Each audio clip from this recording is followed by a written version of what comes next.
नमो अर्हन्ताणं नमो सिद्धाणं नमो आयर्याणं नमो वज्रायाणं नमो लोई सब्बसावूणं यस्य स्वयं स्वभावाप्ति प्रभावे कृत्स्नकर्मणा तस्मै संज्ञानरूपाय नमोस्तु परमात्मने। आचार्य गुरुवर्ष विद्यासागर जी महामुनि महाराज की जय। अब देखो, आचार्य भगवंत ने पिछले छंद में कहा कि उस आत्म तत्व की उपासना कैसे करें और उस आत्म तत्व को कैसे पाएं। कितनी अच्छी बात उन्होंने कहा। अब उसी बात पर आगे शिष्य कहता है कि भगवान, आत्मा से अथवा आत्मा की उपासना करने से क्या मतलब सदेगा, क्या फल मिलेगा। क्योंकि विचारवानों की प्रवृत्ति तो फल ज्ञान पूर्वक हुआ करती है।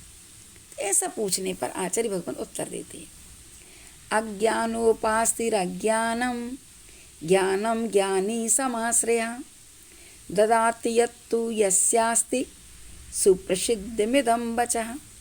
पुनः कहती हैं, अज्ञानोपास्तिरज्ञानम ज्ञानी ज्ञानम ज्ञानी समाश्रया ददाति यत्तु यस्यास्ति सुप्रसिद्धमिदं वचः। अज्ञानोपास्ति अज्ञानम, अज्ञानी की सेवा उपासना करने से अज्ञानम ददाति, अज्ञान देती है। और ज्ञानिम ज्ञानी समाश्रया ज्ञानम, और ज्ञानियों की सेवा उपासना करने से ज्ञान उत्पन्न करती है। क्योंकि इदम, यह बचा मन बात, सुप्रसिद्धम अच्छी तरह से प्रसिद्ध है कि यस, जिसके पास यत्तु अस्ति, जो कुछ होता है उसी को तो वह देता है। कितनी अच्छी बात कही। अज्ञानी की उपासना सेवा करने से अज्ञान मिलता है, ज्ञानी की सेवा करने से उपासना करने से ज्ञान उत्पन्न होता है। एकदम ये वचन तो सुप्रसिद्ध है, अच्छी तरह से लोग जानते हैं कि यस यत्तु अस्ति सददाति, जिसके पास जो है वही तो देता है। आचार्य भगवंत ने देखो पद्यानुवाद किया, अज्ञानी की शरण गहो तो सुनो तुम्हें अज्ञान मिले, ज्ञानी जन की उपासना से ज्ञान मिले वरदान फले, जिसका स्वामी जो होता है प्रदान उसको करता है, लोक नीति ये सुनी सभी ने प्रमाण विरला करता है, प्रमाण विरला करता है। उपासना करने से अज्ञान प्राप्त होगा, जिसके पास ज्ञान है। अज्ञानी की उपासना करने से अज्ञान प्राप्त होगा, जिसके पास ज्ञान है उसकी उपासना करने से ज्ञान प्राप्त होगा। ददातु यत्तु यस्यास्ति, जिसके पास जो होता वही तो देता है। जिसकी जिस रूप में उपासना करोगे उसका उसी रूप में फल मिलेगा। यदि हम शरीर की उपासना करेंगे तो हमें ज्ञान नहीं मिलेगा, कि इंद्रियां मिलेंगी, शरीर मिलेगा, विषय भोग मिलेंगे, और एक गति से दूसरी गति में कमना कमन रूप फल मिलेगा। आचार्य भगवंत कहते हैं कि देखो, तुमने प्रभु का दर्शन किया और सम्यक दर्शन उत्पन्न हो जाता है। क्योंकि जिन दर्शन निज दर्शन का कारण है, जिन दर्शन सम्यक दर्शन का कारण है। लेकिन सभी को सम्यक दर्शन उत्पन्न हो जाए ये तो निश्चित नहीं है। क्योंकि भगवान के साक्षात दर्शन करने के बाद भी यदि हमारी आस्था में, हमारी दृष्टि में भगवान नहीं आए तो सम्यक दर्शन कैसे उत्पन्न होगा। आचार्य भगवंत कहते ना, मूर्ति को नहीं मूर्तिमान को देखो। ये भगवान की मूर्ति है, अब मूर्ति के द्वारा तुम भगवान के स्वरूप को समझो। तो वह भगवान का स्वरूप क्या है, भगवान कैसे होती, भगवान कौन कहलाती है, इस बात को ज्ञान में, दृष्टि में आना चाहिए। और साथ ही ये आना चाहिए, ओहो मेरे भीतरागी भगवान 18 दोषों से रहित हैं, जिन्होंने घात किया, कर्म नष्ट कर दिया है, जिन्होंने केवल ज्ञान उत्पन्न कर लिया है, जिनके ज्ञान में लोकालोक दिखाई दे रहे हैं, झलक रहे हैं। इस प्रकार का जैसे ही भगवान के प्रति अटूट आस्था उत्पन्न होगी, सम्यक दर्शन हो जाएगा। भगवान के सच्चे स्वरूप के साथ भगवान का दर्शन हमारे ज्ञान की परिणति में सम्यक दर्शन उत्पन्न करने में निमित्त हो जाता है। जैसे राग में तुम चित्र देखते हो तो राग की भावना आ जाती है, और बीतरागी का चित्र देखोगे तो बीतरागी का, तो वो राग में निमित्त बना और वीतरागी का चित्र बीतरागी के निमित्त बना। ऐसे यहाँ कह दिया कि ज्ञानी की उपासना से ज्ञान का लाभ होगा और अज्ञानी की उपासना करने से अज्ञान। अब जो आपका जैसा जो आराध्य हो उसको पहचान। तो यहाँ पर आचार्य भगवंत कह रहे हैं कि जैसे भिन्न भिन्न पदार्थों के निमित्त से भिन्न भिन्न नैमित्तिक विचार हो जाते हैं, ऐसे ही अपन समझ लें कि अपन किसकी उपासना कर रहे हैं और हमारे अंदर की परिणति कैसी हो रही है, इसको भी अपन समझ लें। निमित्त की बात है तो देवशास्त्र गुरु शास्त्र हमें शरण है, उनकी उपासना करने से रत्नत्रय का लाभ होता है। श्रद्धा विश्वास के साथ उपासना करना चाहिए, यही एकमात्र प्रासंगिक विषय है। ज्ञानी की उपासना से ज्ञान मिलता है,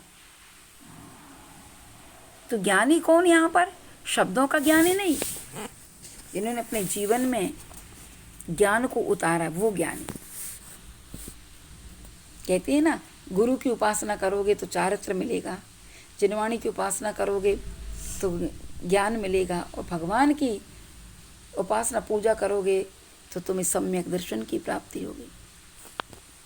देव शास्त्र गुरु एक एक रत्न हमें मिल जाता है, लेकिन एक व्यक्ति जब तीनों की आराधना करता है तो उसके पास तीनों रत्न आ जाते हैं। और जिनेंद्र भगवान का हमने बिंब तो देखा, हमने कहा ना मूर्तिमान को देखना है। दब्बत गुणत पज्जी आती, प्रभु की द्रव्य गुण पर्यायों को देखो, देखे कैसे अंदर का मोह समाप्त नहीं होता, हो जाता है। इसलिए आचार्य भगवंत कहते हैं कि देखो भाई, जिसके पास जो है वो मिलेगा, तो हमें ऐसा व्यक्ति खोजना है कि जिसके पास इतनी अच्छी अच्छी चीज़ें हो जो आज तक हमें ना मिली हो, और फिर यदि हम उसकी उपासना करेंगे तो नियम से वो चीज़ हमें जरूर मिलेगी। गुलाब का फूल है, उसके पास सुगंध होने से सुगंध का दान करता है, और मिट्टी के तेल के पास जैसी गंध है वह उसी को देता है। तो एक सुगंध दे रहा है और एक दुर्गंध दे रहा है, तो जो जिसके पास है वही तो देगा कि नहीं देगा। तो यहाँ पर आचार्य भगवंत ने कहा कि अपने जीवन में अपने आराध्य ऐसे बनाओ कि जिसके माध्यम से हमारी आत्मा एक दिन उन जैसा बन जाए। उन जैसा बनने के लिए, क्योंकि रागी की आराधना करेंगे तो राग उत्पन्न होगा, और वीतरागी की आराधना करेंगे तो हमारे अंदर वीतरागता प्रकट होगी, और निश्चित है कि एक ना एक दिन हम उस वीतरागता को प्राप्त कर लेंगे।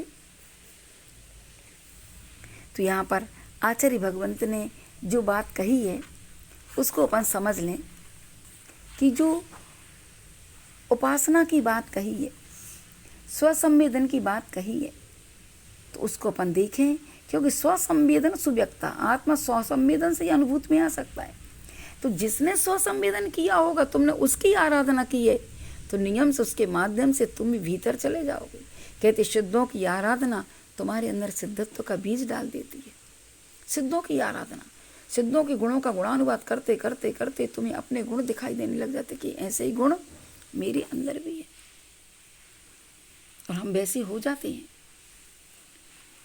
तो आचार्य भगवंत कह रहे हैं कि अपना जो थोड़ा ज्ञान है उस ज्ञान को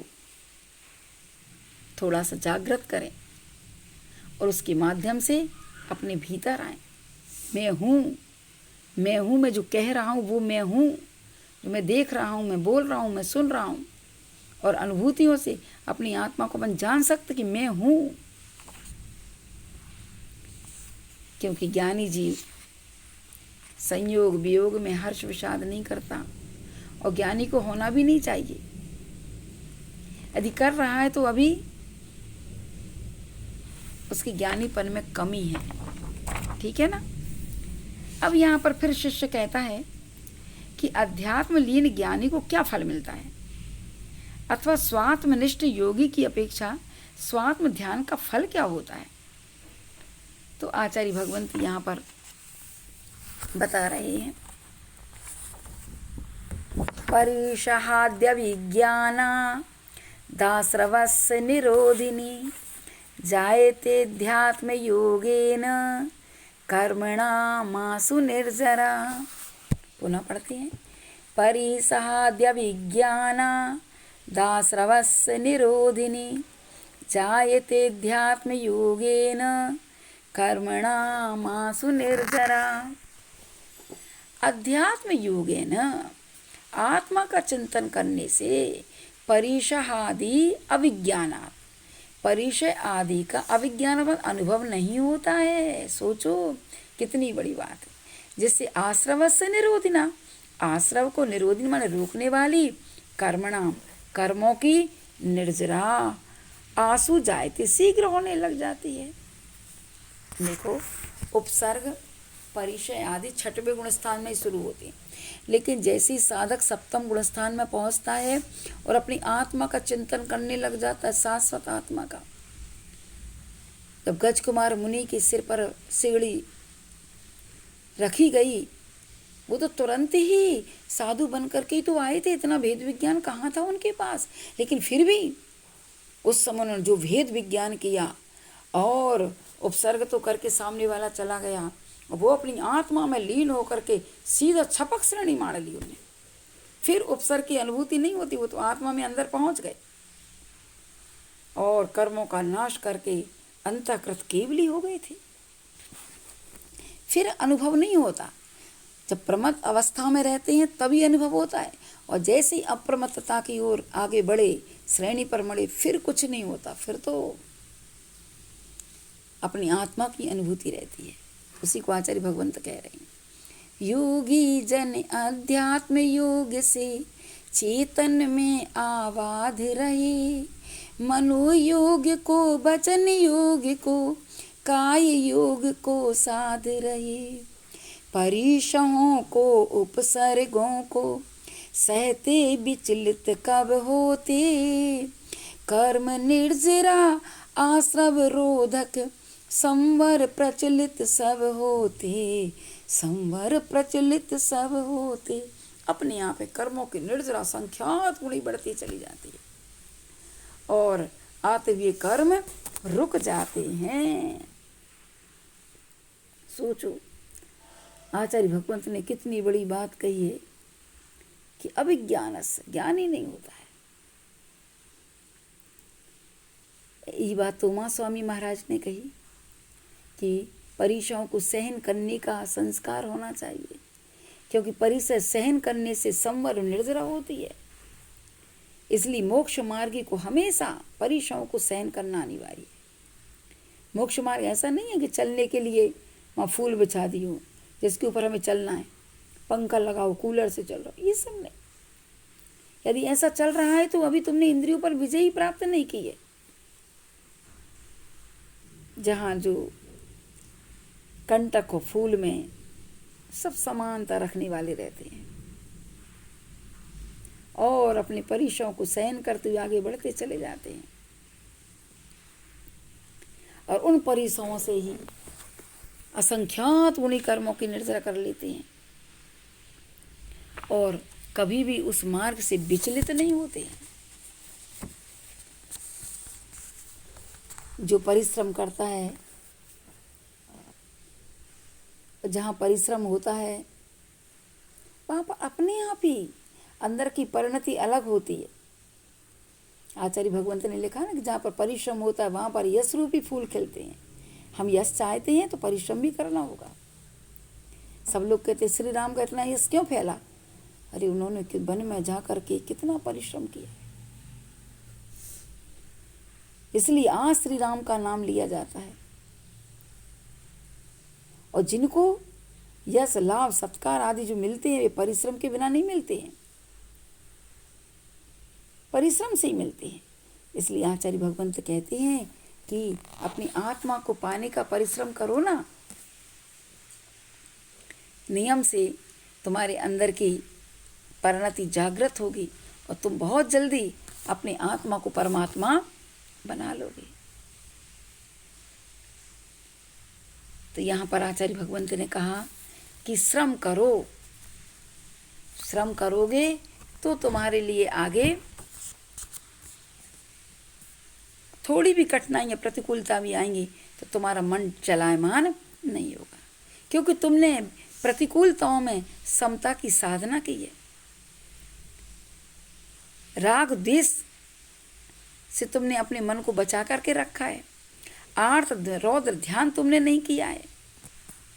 इसलिए नियम से जो समता की साधना करता है, सबसे बड़ा परिश्रम, जो मन को साध लेता है, जिसने अपने मन को साध लिया उसने सबको साध लिया। लेकिन मन कैसे समय सधेगा? जब हम बार बार समता की साधना करेंगे। समता सर्वभूतेषु संयमेषु भावना और आर्त रौद्र परित्यागा तद् सामायिक। मत यही सामायिक है। सामायिक लगा जाप करने का नाम, माला फेरने का नाम सामायिक नहीं है। समता की साधना करना, आर्त रौद्र ध्यान का त्याग करना, धर्म ध्यान और शुक्ल ध्यान की भावना, धर्म ध्यान करना और शुक्ल ध्यान की भावना पाना और विचार करना परिचय आदि आने पर, अरे स्वयं किए जो कर्म सुभाष हो, स्वयं मेरा किया हुआ ही कर्म है जो आज फल दे रहा है। मैंने जब कर्म किया है तो उसका फल भी मुझे भोगना ही पड़ेगा। इसलिए अब कर्म आ रहा है, मुझे उस कर्म से प्रभावित नहीं होना है। उस कर्म को बिल्कुल समता से निकल जाने दो ताकि निर्जरा हो जाए, उसके माध्यम से पुनः कर्म का बंध ना हो। जो भी महान पुरुष हुए हैं, कितनी परेशानियां आई हैं, उन्होंने उन परेशानियों को समता से सहन किया है। मेरा कर्म का उदय है, इसलिए अपने कर्म के उदय को ध्यान में रखते हुए अपने अंदर से समता गुण प्रकट किया है। फिर जब अंतरंग की शक्ति और अंतरंग में ये गुण प्रकट हो जाता है तो बाहर की प्रतिकूलता फिर प्रतिकूलता दिखाई नहीं देती। बाहर के परिचय फिर परिचय जैसे नहीं लगते। परिचयों की उपस्थिति होने पर सुख दुरूप संवेदन ना करते हुए साम्य भाव रखते हैं, तभी तो कर्मों की निर्जरा होती है, तभी तो संवर होता है। और ऐसी स्थिति में तो भीतर अध्यात्म का योग फलीभूत होता है। कर्म के उदय होने पर जो विषम परिस्थितियां आती हैं उस समय अध्यात्म का प्रयोग करना चाहिए। ओहो, ये तो कर्म का उदय है, अभी कर्म का उदय चला जाएगा तो सब सही हो जाएगा। इस तरीके से अपने लिए हमेशा भेद विज्ञान करते रहना चाहिए और भेद विज्ञान के माध्यम से शरीर को पृथक, एक बार शायद हमने आपको बताया था कि अन्यत्व और एकत्व भावना का चिंतन करो। अन्यत्व भावना से कि ये सब मेरे नहीं है, मेरे नहीं है, और मैं क्या हूँ उसको देखो, तो बहुत जल्दी हम अपनी ओर आएंगे, लौटेंगे अपन अपनी ओर, और अपनी ओर लौट करके हम अपने में रहने की कला भी सीख जाएंगे। इसलिए अपने में रहने की कला सीखो और प्रतिकूलताओं में समता रखने की साधना करो तो बहुत अच्छी बात रहेगी। ठीक है, इतना ही रखें।